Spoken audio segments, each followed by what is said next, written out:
everyone, welcome to another Friday Focus video. Today I'm starting out with some black cardstock and I've cut it so that I can create a top folding portrait card. So I'm scoring it at 5.5. I'll just fold that down so the card base is ready.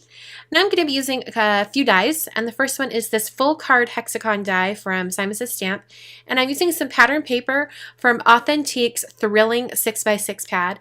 It's a really great Halloween centric themed pattern paper pad.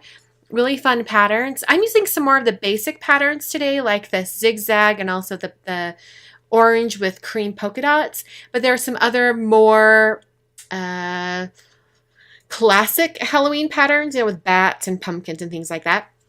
So I've cut out that full card hexagon die with white cardstock and then also the two pattern papers. And now I'm using My Favorite Things Happy Hellos die set to die cut a hello out of some black pattern paper. And I decided to use the hello sentiment as opposed to like a happy Halloween because I wanted this to be sort of like a Halloween card, but doesn't read like super Halloween, more of just like a fall themed Halloween card, just to say hello to a friend or something. So in case you don't really send a whole lot of Halloween cards, you can make a card like this that kind of uses some Halloween products, but it doesn't scream Halloween, if you know what I mean.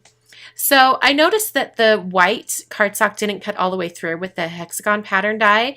So I put my metal shim from Memory Box underneath my clear plate in my Big Shot and then ran that through my Big Shot machine one more time. This metal shim is awesome for intricate dies or ones that just don't want to cut through cardstock. It's a really thin metal and it adds just enough thickness to make sure that you get a really good die cut. And it's better than using cardstock because cardstock can be compressed in the sandwich and then you don't get quite as clean of a cut, but this metal doesn't compress at all. Now I've got some vellum here and I've cut it to 4 1/4 wide by 6 inches tall, and I'm scoring it at 5.5. I'm going to have it kind of fold over the top of the card, and I got this idea from a card from the September, or I guess it was the October mail call. You guys saw it a few weeks ago. I have that little picture of it up there in the corner. If you want to see that mail call video where I showed you this card with the vellum on the front, go ahead and click on that annotation up in the top corner and you'll go straight to that video. So I just adhered the vellum over the top of the front of this card, and I really wanted to try out that kind of idea of having the vellum on the front, but the more I designed my card, the more I realized I really didn't have to have vellum on the front. I could have just had it be like a light gray piece of cardstock. But anyway, it was fun no matter what. So I used a little bit of Tombow Mono multi-glue, added some glue all around the outside border of the die cut, and then just a few little spots on the interior over the hexagon portions.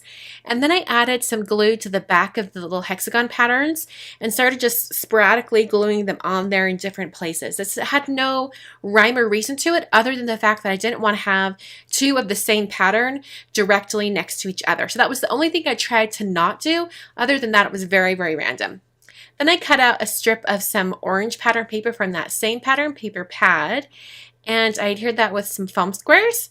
And I put that down there because I wanted to give something for the hello to glue on top of and have it not be like super busy behind it, because otherwise it would be really hard to read. I needed something solid behind the letters so that it would be legible. So even though it's kind of like peeking off the top of that orange paper, the bottom part is there and you can still read what it is. After I had that glued down, I took some of that same black paper and punched out a little tiny heart, put a small little square of foam on the back, and then put that right to the left of the hello. And at this point, I decided I wanted to put some white dashed lines behind the heart and behind the hello.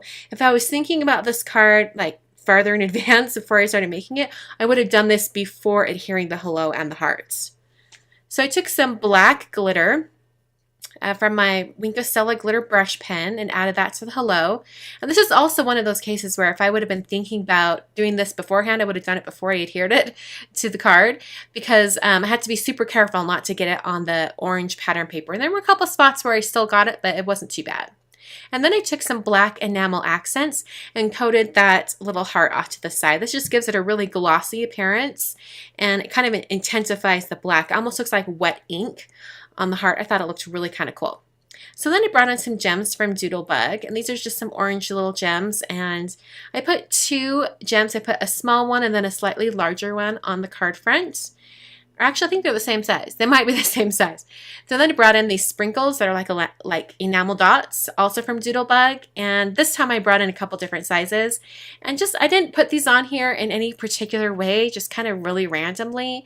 This card has a lot of randomness on it, now that I think about it. But I just wanted to add little dots of shininess or a little bit of sparkle to the card front, because it was starting to look just a little too flat for me, because the hexagons were all flat on the cardstock.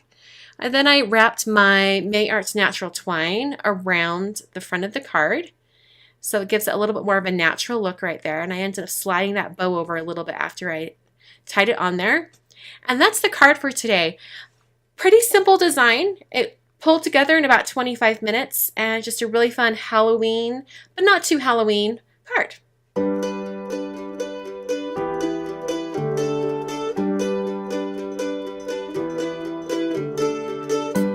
I have 3 more videos for you guys to check out, and the first one is actually from my other YouTube channel, which is for my nail blog. I'm not sure if you guys are aware that I have another YouTube channel, but this video is on that channel, and it's all about how to get the perfect white manicure. So if you want some tips and tricks on how to get that perfect manicure, go ahead and check that video out. The video in the center is this week's Color Wednesday video, and in this video I really showed how Wink of Stella glitter brush pen looks on your projects. Sometimes it's hard to see that on camera. But this one turned out really, really well, and it was a good example of how it looks. So go ahead and check that video out if you're curious about Wink of Stella brush pens before you buy one. The very last video is from Monday, and it's a video I shot with Organized Like Jen where we made some paper holiday ornaments. If you liked this video and want to see more, go ahead and hit that subscribe button in the top corner. You can visit me at my blog at kwernerdesign.com, and you can follow me on Instagram, Twitter, Facebook, and Pinterest. Thanks for watching, and I will catch you guys on Monday for another video.